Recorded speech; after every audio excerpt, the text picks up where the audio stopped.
Yeah. Well, and I think you're right. I mean, there's the obvious, if you're overweight, getting to a weight that is more optimal is gonna reduce all cause mortality to begin with. You're gonna have a less chance of dying. So it's like that is such a big factor. But weight loss or weight gain is simply correlated to calorie intake. So you can lose a bunch of weight by just reducing calories, but still eating like shit. Like if I went on just a Panda Express diet and only ate once a day, Yeah. I'm going to lose weight. But what the quality of the food that you're having is going to disrupt so many other things. And it's like what you said about alcohol. We just directly correlated it to, oh, you're going to get liver disease or your liver's going to shut down, then that's the problem.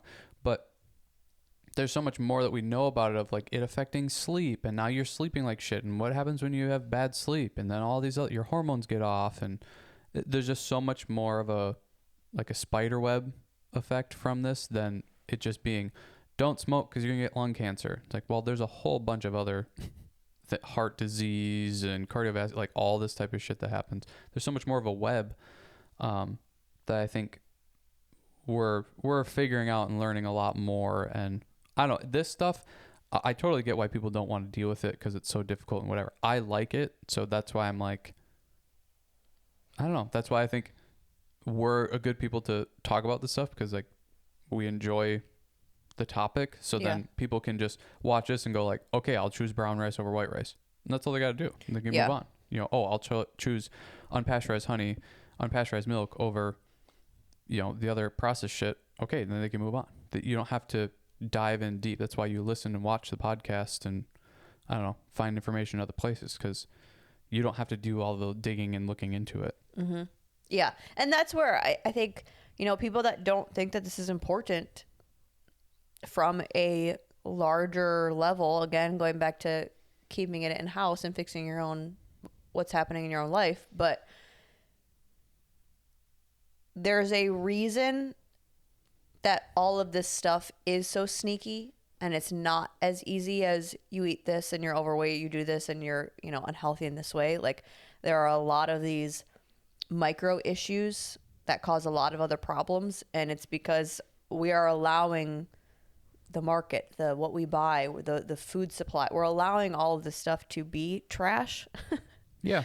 That I think the more that you can pay attention to it, it's not, we have a lot of sneaky issues with our health nowadays, and it's not random. Like it's not, oh, I don't know what's happening, or it's all these external things. Like, no, it's what we're eating, it's what we're consuming, it's what we're having around us.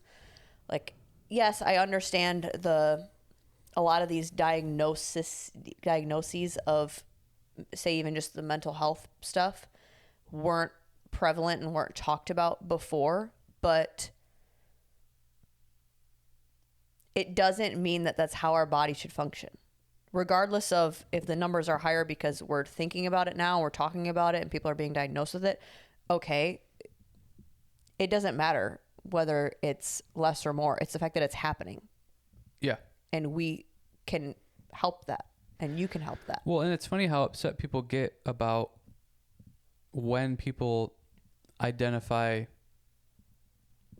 anything to do with like, well, maybe it's the food you're eating or the lack of exercise. Like that is so upsetting to people.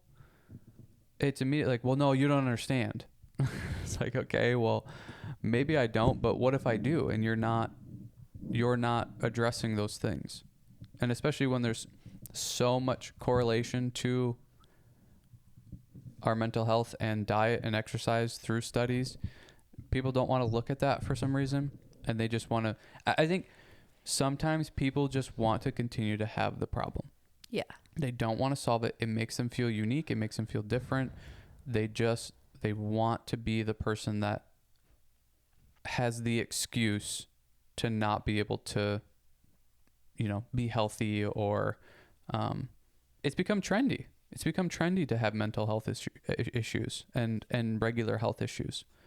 It's just become trendy. And okay, well, let's see how long you are fulfilled and happy with that, because it just doesn't, I don't know. I don't think that ends well.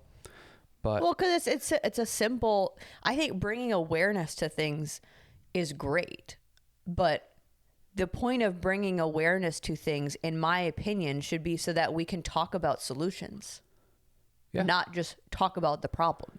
Like, there's no Yeah. point in bringing awareness to it.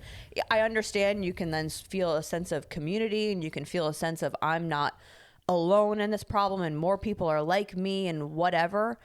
But it should be, okay, there's more people like me, so let's collaborate on how we can make our lives better. yeah, yeah. To where I don't know. People want to feel a part of something more than they do want a solution. Because that community of we're all broken is comforting to them, and that's like just enough to get them by, Sure. rather than actually coming up with a solution and trying to figure out what the problem is and let's deal with it. I mean, I think we are the top spender, if not we're probably top 5 of healthcare. We spend the most amount of money on healthcare, and that's kind of ridiculous considering we're probably the most, we're the biggest economic superpower type of whatever country, and we spend the most on healthcare. It's like we have all of the resources available to us. Yes. And, yes. And we don't want to utilize them. We're more worried about making more money off of these people that are in the healthcare system than we are actually finding solutions and figuring out what the problems are. It's like what the brother and sister, the Callie and Casey Mean said. If you can get a sick child into the healthcare system, you're going to make millions and millions of dollars off these kids. And that's their goal. So when you're constantly being pushed or told how you need your all of kid these... needs this, your kid needs this pill, or your Yep. kid needs to be on this medication because they don't listen, or they're antsy, or they have some energy. Yep. Now we need to put them in a box so that they listen, they pay attention, and they can't get wild like a kid. Yeah. It's Well, like, and it's... well, you don't think they're going to be on that medication for the rest of their life then? Exactly. And that's going to lead to another medication and another medication. And Because you numb them, and now they don't feel anything, and now they feel like they're depressed because they don't feel anything, and now they're put on antidepressants. Yep. And they've been taught that how to solve their problems is to go to the doctor and get prescribed something. Rather than let's focus on your health, let's focus on nutrition, let's focus on exercise, let's focus on sleep, the things that actually move the marker more. There was one doctor, Dr. Mike, I was watching one of his videos or episodes or something, and he was talking about people with diabetes that go and get, metformin or whatever, and they can adjust their A1C through a pill by like maybe whatever the 1 milliliter or whatever the heck the measurement is, the marker is, to where through health and exercise, they can drastically change it. Way more than 1. They can bring you back down to not having a bad A1C. So why are we going and prescribing people this medication that barely does anything? Like, it doesn't make any sense. Mm-hmm. When health and exercise is going to be more of a lever to pull to be able to affect a whole lot of change. But again, that takes effort and work, and people don't want to do that.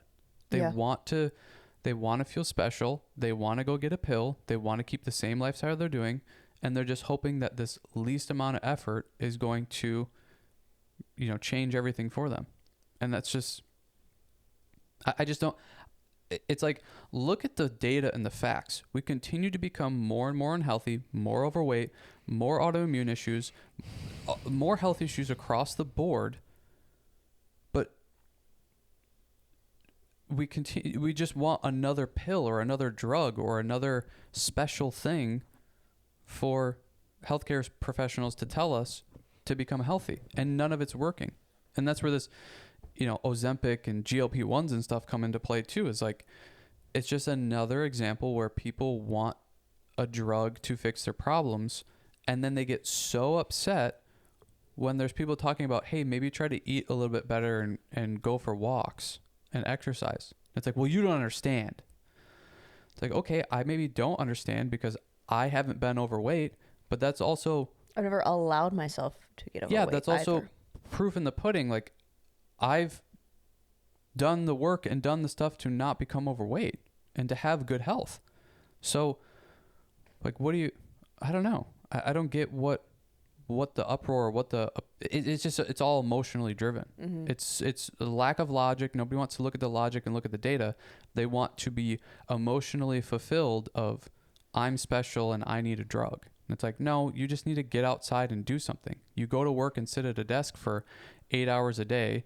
You're not fulfilled. You eat like crap. You eat out of the vending machines, and then you stop at, Jimmy John's on the way home, and then you sit at home and watch TV the rest of the day. And you don't understand why you're depressed, have anxiety, overweight, whatever. It's like, throughout your day, I can give you so many examples of why those are probably the case. But they don't want to listen to that. They want me to say, well, you maybe need to go get this, you need to go get Adderall and an antidepressant, and then go on Ozempic and see if that helps.